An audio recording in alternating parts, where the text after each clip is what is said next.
I chose to learn how to use Seesaw, which is a tool I'm really excited to use in my classroom. One of the reasons I was so drawn to Seesaw as a tool is how clearly organized it is set up to explore and learn how to use.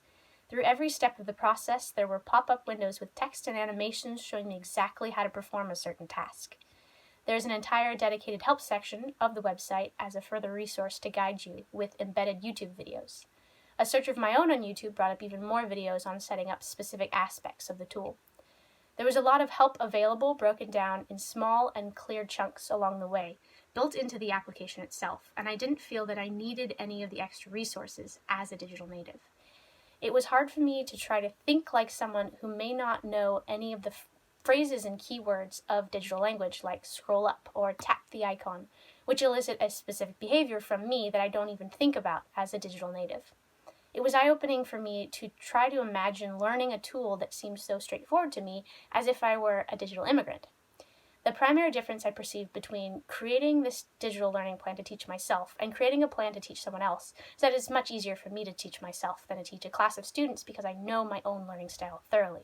I know that I'm a visual learner, and right off the bat I can design a learning plan with visual learning in mind, such as using the graphics provided in the application before trying to decipher text. I find it much easier to tailor learning for one student, whose mind I already know, than 30-plus students with all different learning styles and prior knowledge. I also noticed the difference between exploratory learning and highly structured learning, which a few of my classmates have mentioned. Learning through doing, through exploring, is much more fun and ultimately rewarding, I think, than following a list of steps. Today's students, as our course readings and videos point out, tend increasingly to learn by doing as well, so it is important to keep in mind this while designing strategies for student learning. This experience of teaching myself a new digital tool for use in the classroom was valuable for me to think about the ways in which I need to continue to grow and learn as an educator, and how important the ISTE essential condition of ongoing professional development is for all educators.